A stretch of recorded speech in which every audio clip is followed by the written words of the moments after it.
Now remember, if you start grumbling, you've been excommunicated. We are people of praise and thanksgiving. Even when things go rough, you just see the good start juggling when things get bad. Amen? Amen. Now, I know my time is running out, but I'm going to tell you a true story, okay? I've shared this with a few groups, and I don't know if I've shared it with those of you who are here. To give you one example, one simple example of how true this is, how the Lord taught this to me at a very young age.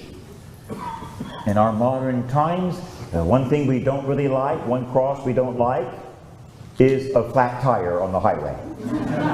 That's some horse poop, you know what I mean? So when you get a flat tire, you have to start juggling. You can't start complaining. You never do that because God is in charge of everything. Amen? Amen. Is He not in charge? Yes. Can you get a flat tire if God says no? No. No. If you get a flat tire, God has willed it for some reason. Isn't that funny? But He's trying to save your soul, right? He's trying to save your soul. No one becomes a saint on cheesecake and ice cream. You become a little overweight on cheesecake and ice cream, but you won't become a saint. Amen? Amen. Now, nothing against cheesecake and ice cream. You can find me some tonight. I'll have some afterwards. Every now and then it's good. But we become saints through carrying the cross with a smile. We carry the cross with a smile, like Catherine Doherty from Madonna House in Canada, the woman who's becoming a saint in Canada. That poem she wrote, she said the soldiers, they lacerated Jesus, spit at him, made fun of him. Then they threw this big heavy cross on his shoulder. And Jesus took the cross, she said, and He slapped his cheek against the cross. And He smiled. He slapped his cheek against the cross. And He smiled. The Bible says He knew He would not be put to shame. Amen? And so we were made into saints by carrying the cross well. I had a flat tire on the way home one day, many, many years ago. And I had in the car with me a beautiful old lady, kind of a holy woman. We'd come back from a prayer meeting. I think I was 19. This beautiful old lady, I think we'll call her Nina. She was about maybe 70. She'd had a stroke, so she was kind of paralyzed and could hardly talk. But boy, she was filled with the zeal of the Holy Spirit, the fire of love. She was filled. We came back from a prayer meeting. We're going over the bridge. I'm from Tampa, Florida. So we're going over the Gandy Bridge. And like a bit of it goes up pretty high. And then you coast down. And I got to the very top of the bridge, and when I got to the top, I got a flat tire and my car broke down. I mean, the engine wouldn't work. And so I started flip-flopping down on whatever momentum that I had. And I'm going down the bridge, and I said, Nina, pray. We have no power. And she wasn't good for anything, but she was good for prayer. And boy, she was praying, and I said, keep it going, keep it going, keep it going, keep it going, keep it going. We made it down the bridge and over the water, right? It stopped right when we made it to land. Thank goodness, because it used to be the longest bridge in the world, the Gandy Bridge. So we made it to the other side of the land, and I got out, and lo and behold, there's a gas station across the street. It's like really providential. And so I said, Nina, I need to push the car over there to the gas station. But you know, there's two ways of traffic, two going this way at like 65 miles an hour, two going this way, 65 miles an hour, getting on and off the bridge. I said, Nina couldn't help me. She couldn't even turn the steering wheel. She couldn't hold with her hands, were kind of frozen, you know. So I had to do the steering wheel and open the door and push it myself across this traffic at 65 miles an hour. And somehow she was praying and the traffic was gone. So I got halfway through. I couldn't believe it because it's constant traffic. I got halfway through, and there was traffic coming the other way, but some men at the gas station saw me, came over and helped me. And with their help, I got it across the rest of the way. And we got in there. The flat tire was easy, put some air in it, no problem at all. But we didn't know why it wasn't starting. And I said, man, could you look at this? Any mechanics here? And they were. They came, they put up the hood, they were looking at my car, and they're trying everything to fix my car. It never broken down like that before. I'm watching them, and Nina's laughing. She's just smiling and laughing. And I'm saying, God is here. Whatever reason, He's doing this.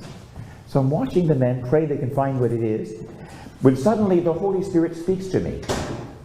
And you should speak to every 19-year-old in the United States of America. They should all be hearing the voice of the Holy Spirit.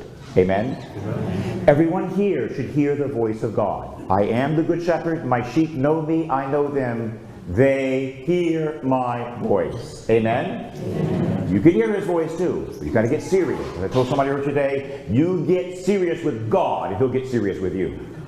You play games with God, He'll back off. Amen? Everyone can hear the voice of the Lord. Amen? Amen. Everyone can hear Him. Amen? Amen. Hallelujah. Hallelujah. Today, asked Him for that grace. And He told me as I'm standing there, He said, that woman there was a woman putting gas. It was a busy gas station. It was a middle-aged woman. He said, give her a prayer card.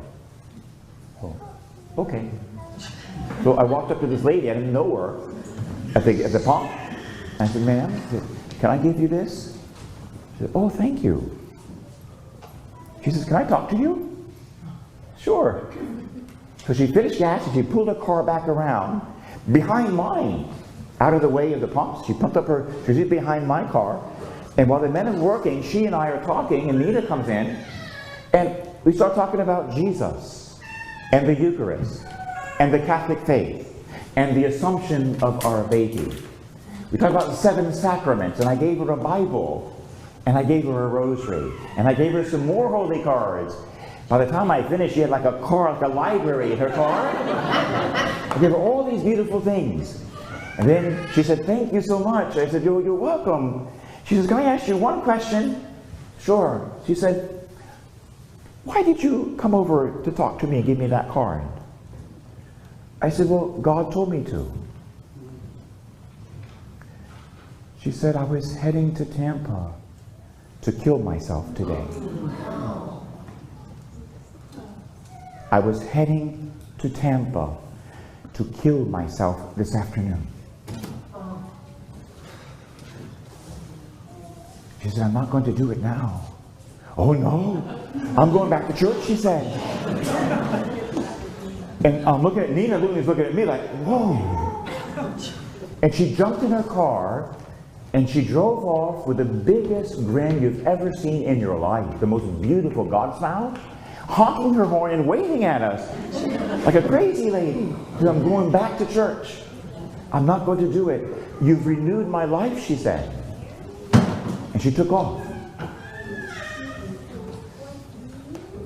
I look at the mechanics, I look at my car, and it went through me like a lightning bolt. I said, men, yes, back away. Back away. They backed off from the car. I sat in and turned the key, and it started right up. I knew what happened! I got it! My car died so I could save a soul! The soul was saved and my car started again. Amen! Amen!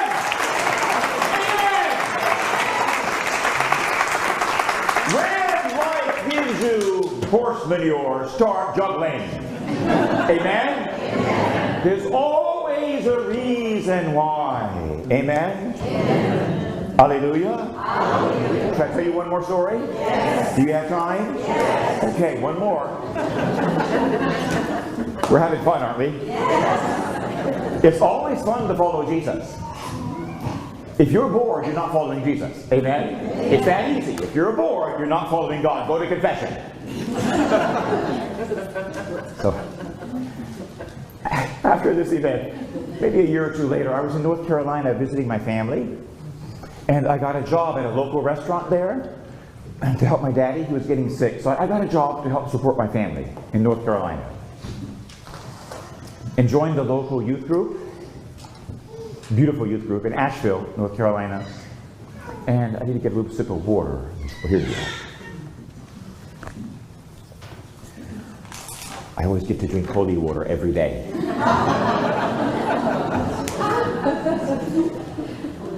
That's why I'm so happy.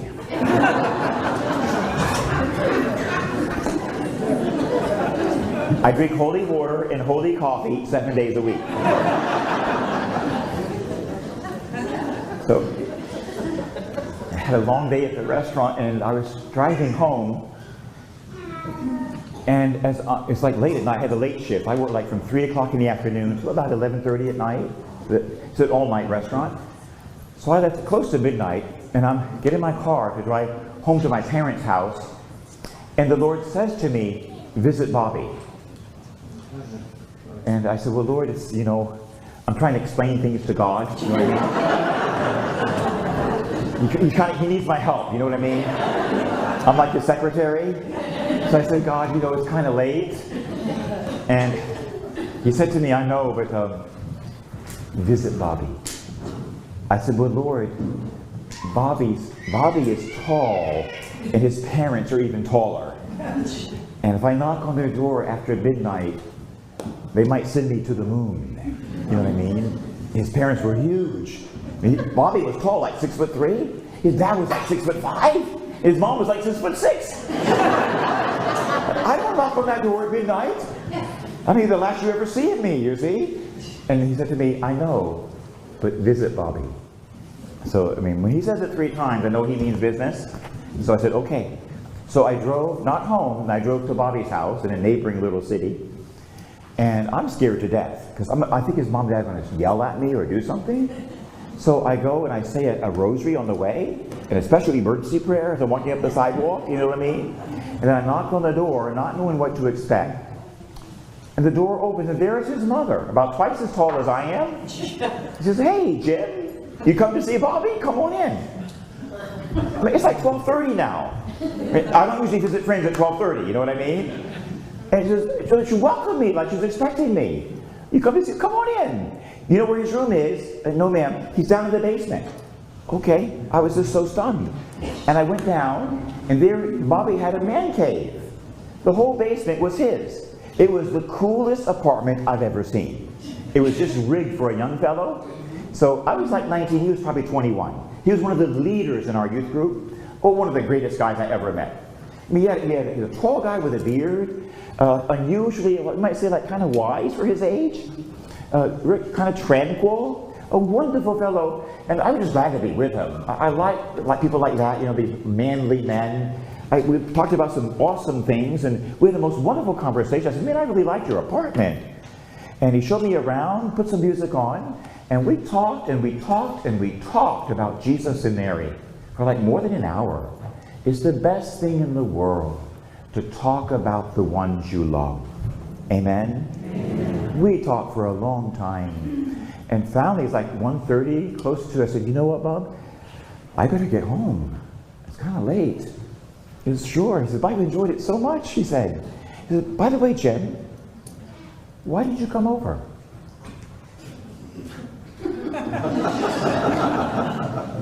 I said, well, I don't know. The Holy Spirit told me to. And he put his head down. He said, Jim, I was going to hang myself tonight. And he pointed. I'm getting emotional. I didn't even notice before. There was a noose hanging in the bathroom. I was going to hang myself today.